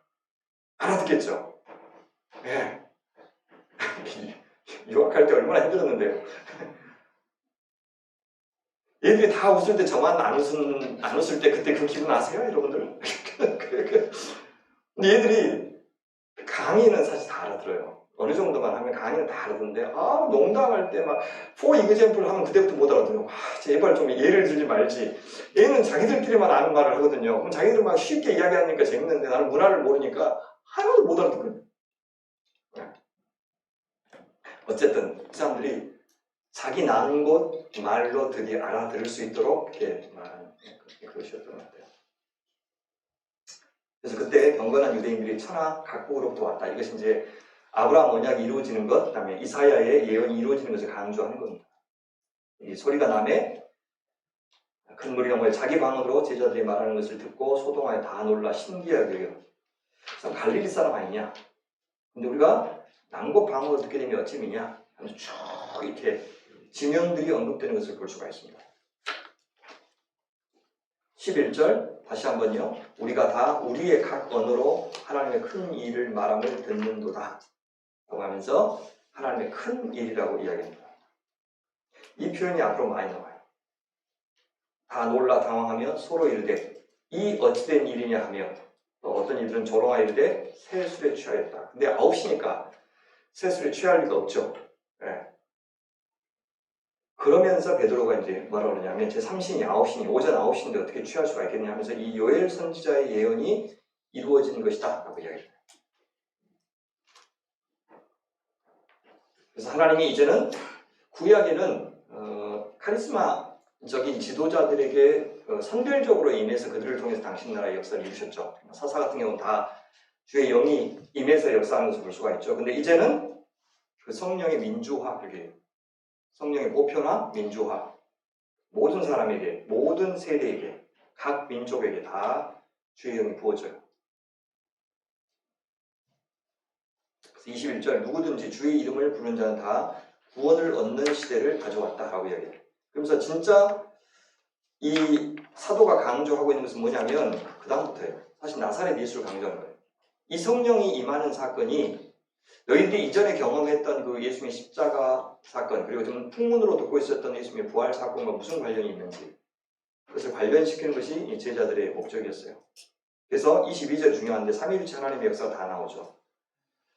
하나님께서 나사렛 예수로 그 권능과 기사와 표적을 너희 가운데 베푸사 너희 앞에서 그를 증언하셨느니라 하면서 예수님의 공생의 사역을 쭉 이야기합니다.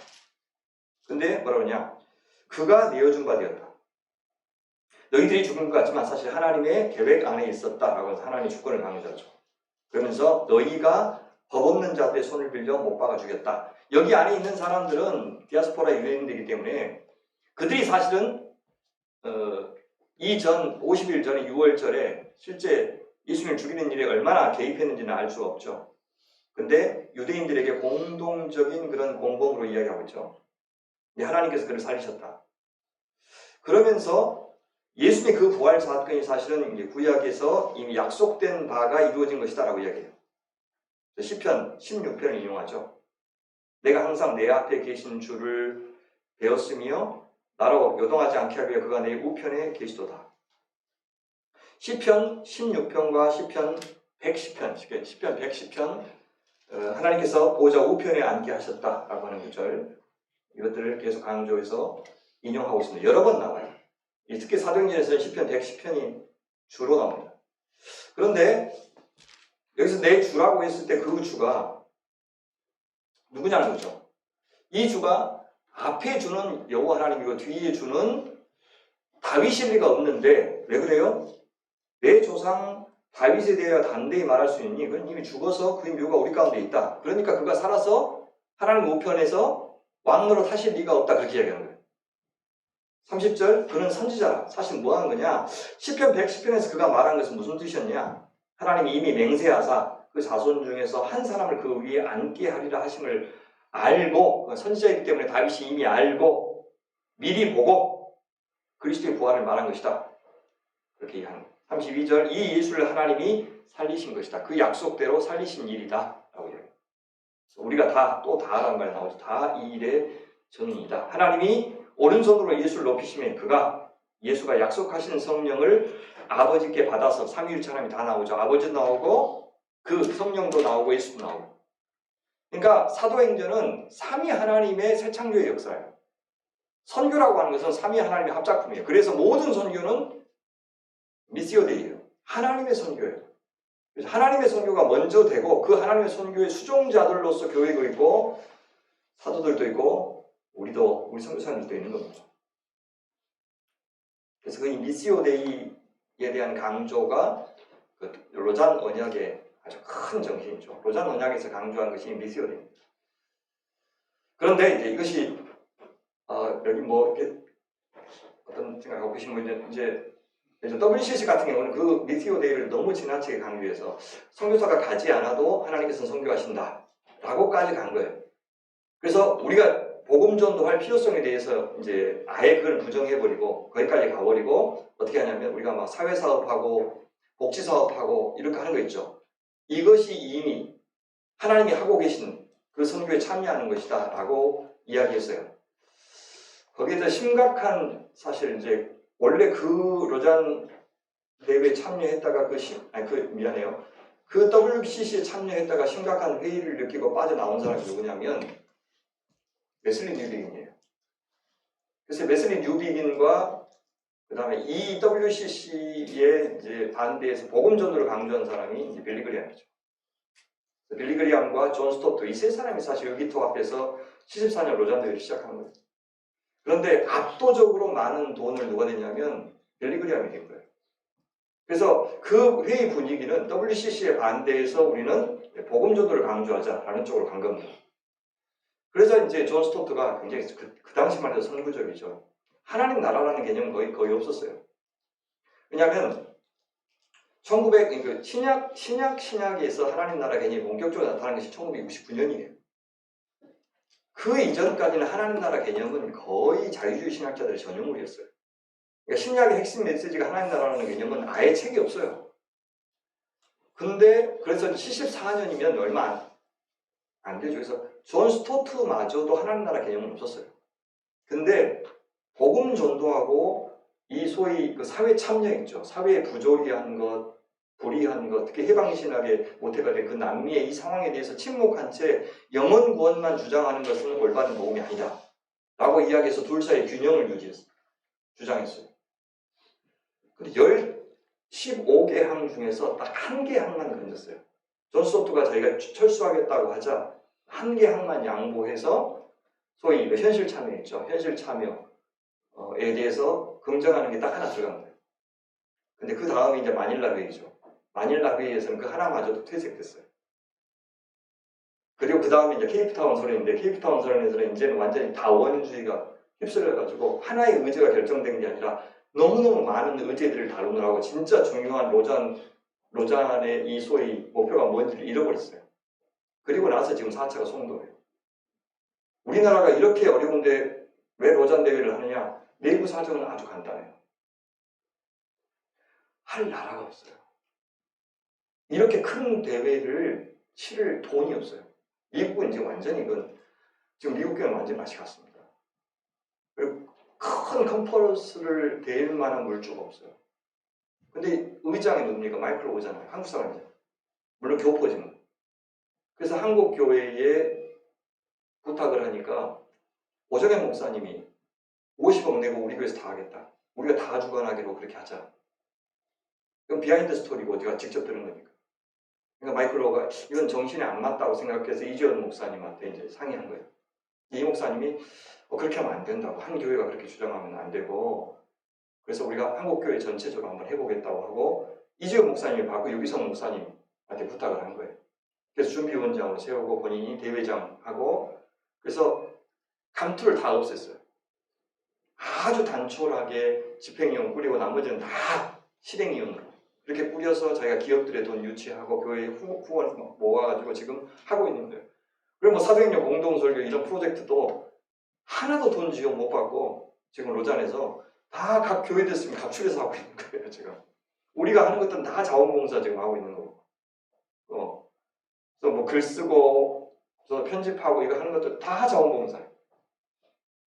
그렇게 해서 한국 교회가 물론 많이 어렵고 그런 교회들에 대해서 좋게 평가하는 분들도 있고 부정적으로 평가하는 분들도 있지만 저는 이 로잔 대회를 통해서 로잔 대회를 잘 치르는 게 중요한 게 아니라 우리 조국교회가 다시 좀 말씀으로 일어났으면 좋겠다.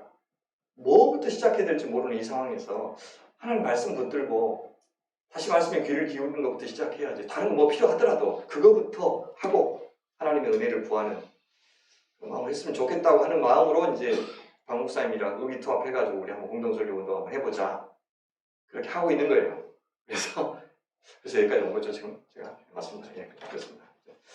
그렇게 했어요.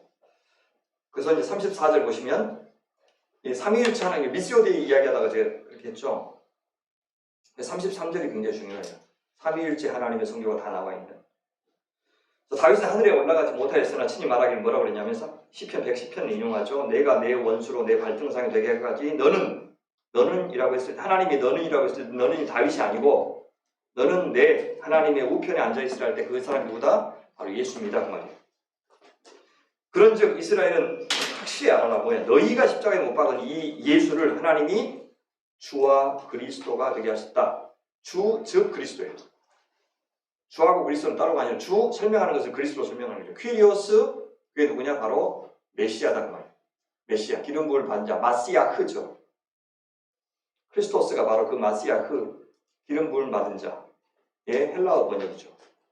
그게 한문 번역이 기독이고 우리 번역이 그리스도고. 그래서 기독교, 그리스도교, 메시아교 다 똑같은 말이죠. 그래서 이렇게 담대하게 베드로가 말할 수 있는 것이 바로 이 오순절 성령 강림의 결과예요. 그렇죠? 성령께서는 증인의 영이 있어요. 선포의 영, 증인의 영. 그 성령께서 그렇게 하시면 나중에요. 이 사람들이 기사와 표적도 같이 일으켜요. 능력의 영으로 역사하시는 거죠. 그리고 그 성령께서 그 성령의 능력으로 예수님을 죽은 자 가운데서 부활시키신 게 누구냐면 성령이라고 나오죠. 그렇죠? 성령을 통해서 하나님께서 예수님을 부활시키신 거예요. 그래서 그 성령이 우리 안에 내주하면 나중에 우리 몸도 부활되죠. 누가요? 성령께서. 그게 부활의 완성이에요. 그러니까 우리 안에 성령이 내주하지 않는 사람들은 나중에 부활할 수가 없죠. 왜? 성령께서 부활시키니까. 성령의 오늘의 내주와 미래의 부활의 몸을 입는 것은 밀접하게 관련이 있어요. 그 예수를 부활시키신 성령. 이 성령이 창조의 영이라고 나오는 것, 특히 혼돈 가운데 질서를 만드는 창조의 영으로 나와요. 그게 창세기 1장 2절부터 나오죠. 하나님의 신이 수면 위를, 하나님의 영이 수면 위를, 물 위를 운행한다라고 할 때 그 운행하는 것이 뭐냐면 창조하기 위해서 독수리가 자기 새끼들을 품는 그 모습이죠. 그렇죠? 구약이 딱 2번밖에 안 나오거든요.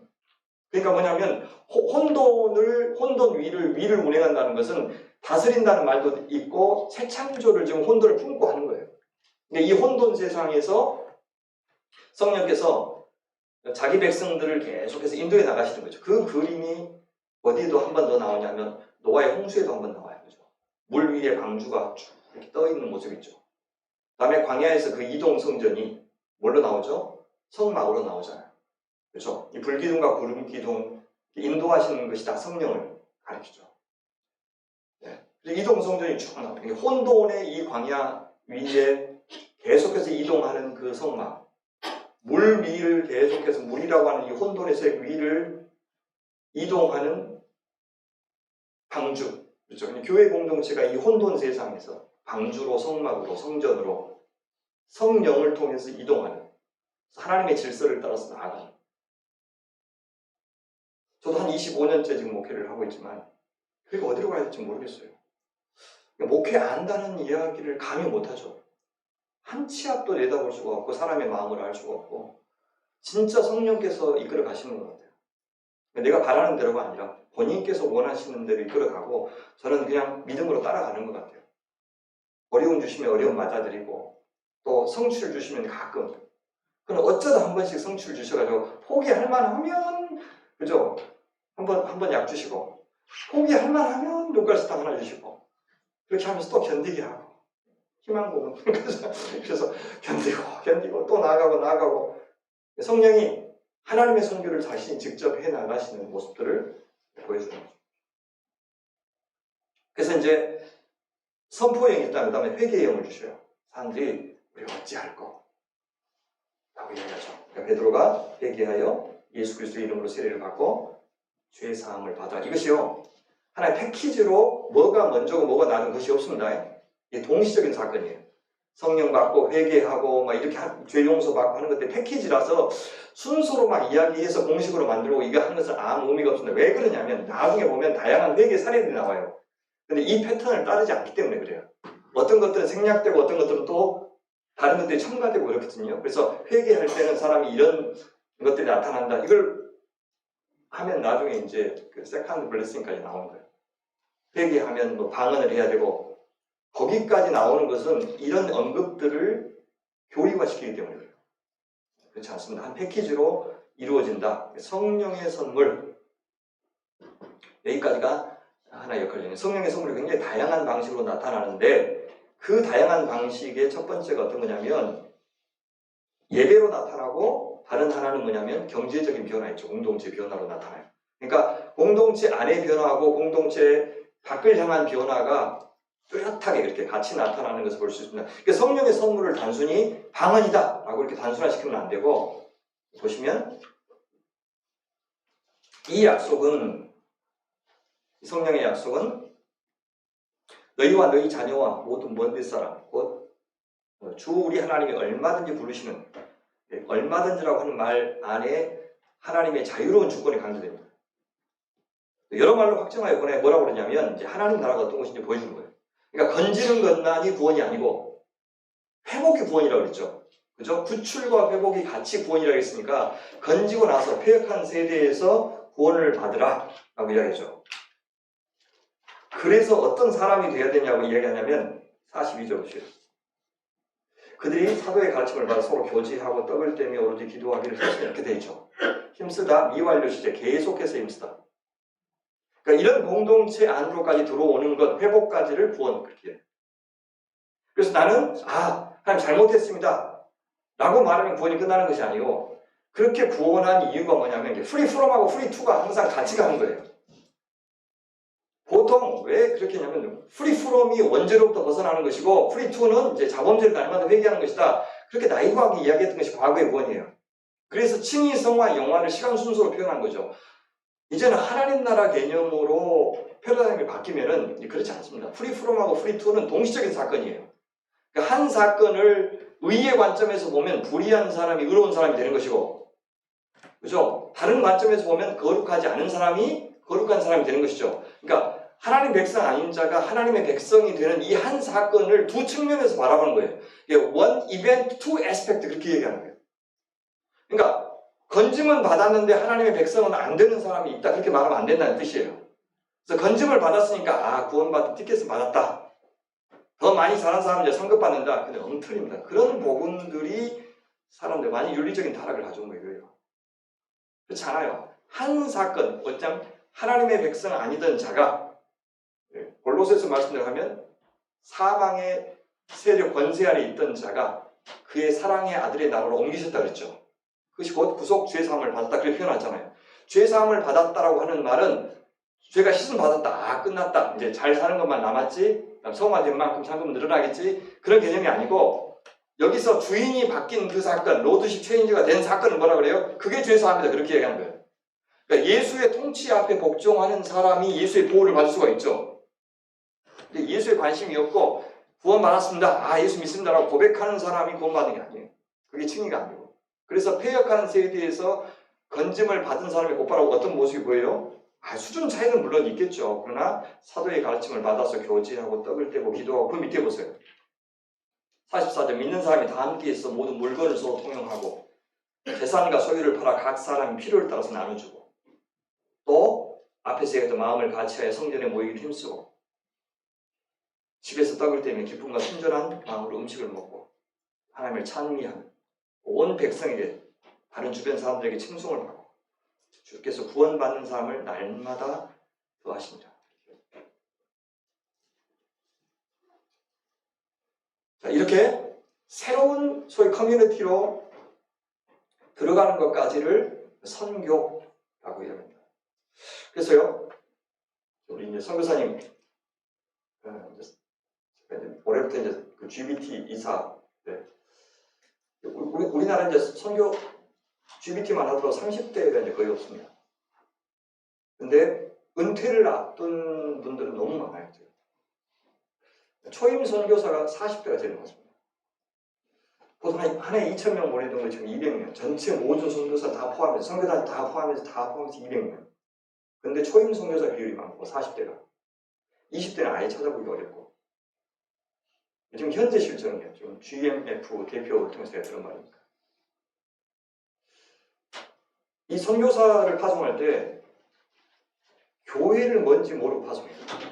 그러니까 선교한다는 것은 교회를 세우는 일이다라고 하는 생각을 하면 충분히 교회를 경험하고 교회를 배우고 나가야 되죠. 열정으로 그냥 그 영혼에 대한 사랑으로 나가서 현지 적응 훈련하고 그분들에게 이제 복음을 전하는 것까지만 잘하면 되는 게 아니고, 그래서 어떻게 해요? 이런 대안적인 공동체, 그때 그 상황에 맞게 그 지역에 맞는, 그죠? 성육화된 교회를 세우는 것까지 가야 되는데, 교회가 어떤 것인지 모르니까 한국에 후원하는 교회의 지교회가 되는 거예요. 교회가 어떤 것인지 배워줍니다. 이번에 저희가 선교사 또 한 분을 파송을 하는데 조건이 있어요. 1년간 저희 교회에 와서 신앙생활을 하셔야 된다고 했어요. 그래서 선교사 4배가 1년간 저희 교회에서 신앙생활 전까지 해왔어요. 그래서 우리는 선교사님한테 선교를 배우겠습니다. 우리 교회. 저희 선교사님은 교회가 어떻게 흘러가는지를 좀 같이 보셨으면 좋겠습니다. 둘 다 되게 좋았어요. 진짜 중국에서 한 20년간 너무너무 사역을 잘하신 분이죠. 또 이게 두 분 다 아이가 없어가지고 그냥 선교에만 헌신해서 참 아름다운 분들인데, 여태 파송, 개척교회 파송 받아가지고 그 개척교회가 없어지면서 파송 교회도 없이 이렇게 일을 많이 쓰셔서 그 소식을 듣고 저희가 파송하겠다고 하고 그 조건을 내는데, 본인들한테도 좋은 시간이었고 저희한테 좋은 시간이었어요. 선교는 교회 세우는 겁니다. 그래서 선교를 새 창조라고 합니다. 선교는 생명을 다루는 거죠. 이제 지난 주일날, 지난 토요일날, 엊그제 교회개혁 실천연대 거기 이제 설교하고 왔는데, 그래서 개혁은 선교입니다. 개혁은 생명을 만드는 일입니다. 그 이야기를 강조했어요. 개혁 잘못하면 교회 다 망가진다. 생명을 다루는 일이라는 생각으로, 선교에 참여하는 일이라는 생각으로 하지 않으면 안 된다. 되게 강조합니다. 그래서 사도행전은 이렇게 하나님 나라의 약속, 아브라함에게 주셨던 그 언약, 창조부터, 실제 누가복음을 생각하면 창조부터 원래 의도하셨던 창조의 의도가 이루어지는 것이 선교이기 때문에 그 하나님 나라의 현재적인 형태는 교회입니다. 그래서 모든 사도행전의 선교는 교회의 형태로 나타나고, 교회는 어떤 것이다? 하나님 나라가 어떤 것인지를 보여주는 전초기지, 대사관, 그렇게 말할 수가 있습니다. 3장 볼까요? 계속 가도 되겠습니까? 잠깐 쉬었다 하겠습니다. 이게 한 5분 좀 쉬었다 하겠습니다. 감사합니다.